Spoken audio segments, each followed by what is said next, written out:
হয়তোবা প্রত্যেকটি ইয়ং তরুণ প্রজন্ম বা যে সমস্ত নারীরা এই সমস্যায় ভুগছেন কিছুটা সচেতন হবেন।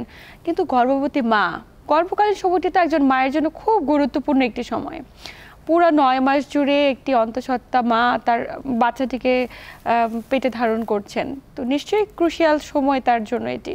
কিন্তু পুরো গর্ভকালীন সময়টিতে ম্যাক্সিমাম মায়েরা তীব্র কোমর ব্যথায় ভোগেন, এবং কোমর ব্যথার জন্য অনেকে দেখা যায় বিছানা থেকে একদমই মাটিতে পা রাখতে পারছে না, নর্মাল কাজকর্মই করতে পারছে না। অনেকে যে হাসপাতালে যেতে হবে সেটিও সম্ভব হয় না। স্যার, সেক্ষেত্রে করণীয় কি? গর্ভবতী মায়েদের জন্য অনেকগুলো প্রবলেম হয় এই ব্যাপারে। যেমন যদি আমরা চিন্তা করি মায়ের কথা, আমি যখন আমার মায়ের গর্ভে এসেছি, ছোট্ট থেকে আস্তে আস্তে আস্তে আস্তে আমি বড় হয়েছি, আর আমার মায়ের সামনের পেটটাও ছোট্ট থেকে আস্তে আস্তে মা পেটটা সামনের দিকে বড় হয়েছে।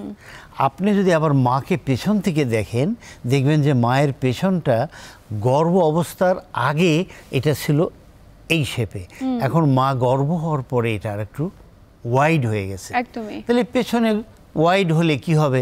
স্যাক্রিলিয়াক জয়েন্টে প্রবলেম হবে, পেছনের যে মাংসগুলো থাকে এগুলো দুর্বল হবে, সামনের যে মাংসগুলো ছিল টাইট সেগুলো এখন লম্বা হলো।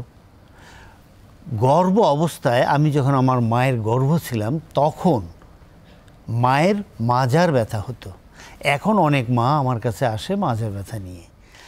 আমরা ওই মাজার ব্যথার জন্য তাকে আমরা ঠান্ডা সেক ব্যবহার করি, তারপরেই আমরা তার জন্য মাসেল যেগুলো আছে তার প্রবলেম, এই মাসেলগুলোর এক্সারসাইজ করে দিই। আচ্ছা, স্যাক্রোলিয়াক জয়েন্টের এক্সারসাইজটা করে দিই, যেখানে তার সন্তানের কোনো প্রবলেম হয় না, অথচ সে ব্যথা থেকে অনেক মুক্তি পান। ব্যথার ট্যাবলেট উনি খাচ্ছে পারতেন একদমই। কেবলমাত্র বাচ্চাটির জন্য তো ব্যথার ওষুধও খেতে পারছে না, কিন্তু সাফার করছে।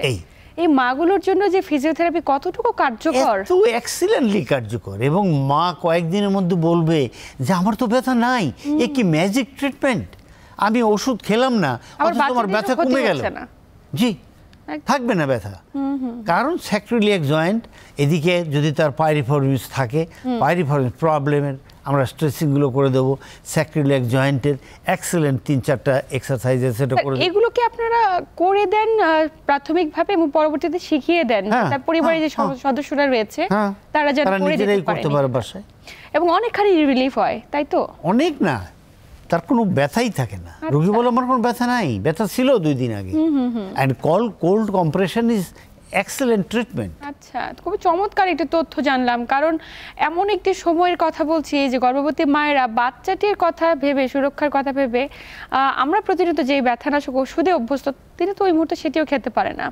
তাই চিকিৎসা পদ্ধতির মাধ্যম হিসেবে ফিজিওথেরাপি খুব গুরুত্বপূর্ণ ওই সময়টিতে।